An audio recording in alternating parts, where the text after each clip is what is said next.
3 August Hasnat এবং সার্জিসকে প্রতিহত করার জন্য একটা টিম তৈরি করা হয়েছিল। সিরিয়াসলি এটা আমরা জানতাম না।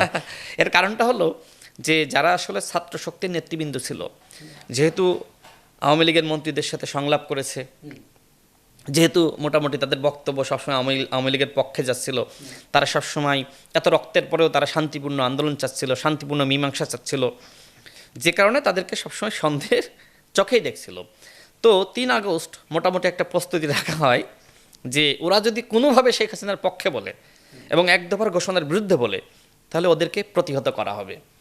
সেই প্রতিহত করার জন্য একটা টিমের প্রস্তুতি ছিল এবং সিনিয়র নেতাদের একজন সেই টিমটা তৈরি করেছিল।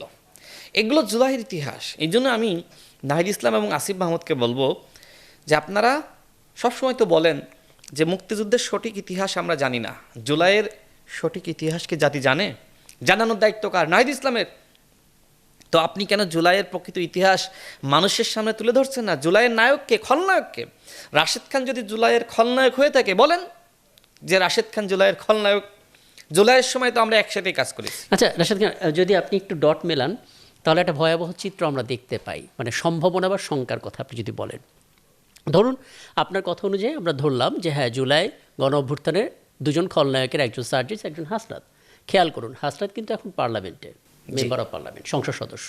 সে যদি আওয়ামী লীগ সুরক্ষার দায়িত্ব সেই সময় নিয়ে থাকে, সে কাজ তো সে এখনও করতে পারে। যদি সেটাই হয় তাহলে পুনর্বাসনের একটা পথ তৈরি হয়, মানে যদি আপনার থিওরিগুলো আমরা ধরি। করবে না, এখন সেই সুযোগটা নাই। কারণ সে যে দলে বিলং করে, এই দলের অধিকাংশ শেখ হাসিনার চোখে আসলে শত্রু। দেখেন, আর যারা পরবর্তীতে ওই দলের সাথে সম্পৃক্ত হয়েছে, ওই দলের এজেন্ডা বাস্তবায়নে কাজ করছে, তারা এখন হাসিনার পক্ষে কথা বললেও তারা আসলে শেখ হাসিনা বাংলাদেশে ফিরে আসলে মাপ পাবে না, যদি কখনো মানে হাসিনা বা আওয়ামী লীগের রাজনীতি বাংলাদেশে ফিরে আসে। সুতরাং তারা এখন বাধ্য হয়ে তো হাসিনার বিরুদ্ধে বলছে।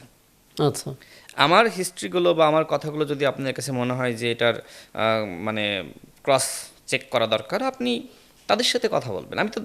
আমি তো বলতেছি, ঝুঁকি নিয়েই বলতেছি। হ্যাঁ, আমি ঝুঁকি নিয়েই বলতেছি, আমি জানি বলে বলতেছি।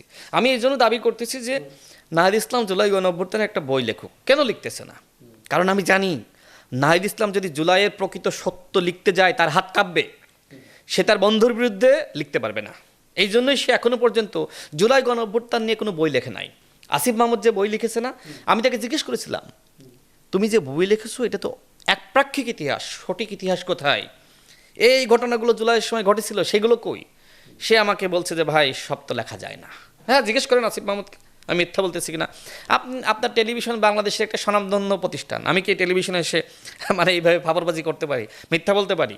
আপনার কি? হ্যাঁ, দেখেন এখন যে অবস্থা হয়েছে, আমি একটা কথা প্রায়ই শুনি যে কিয়ামত যত ঘনিয়ে আসবে, মানুষ সত্যকে মিথ্যা আর মিথ্যাকে সত্য মনে করবে। তো এখন যেহেতু জামাতের জোটে আছে তারা, সুতরাং জামাতের সাথে থাকলে আপনি ফেরেশতা। আমি যেহেতু জামাতের সাথে নাই, সুতরাং আমি তো গাদ্দার। আর হাসনাত এবং সার্জিস জুলাইয়ের গাদ্দার হয়েও তারা এখন জামাতের জোটে গিয়েছে, এই জন্য তারা এখন ফেরেশতা হয়ে গেছে।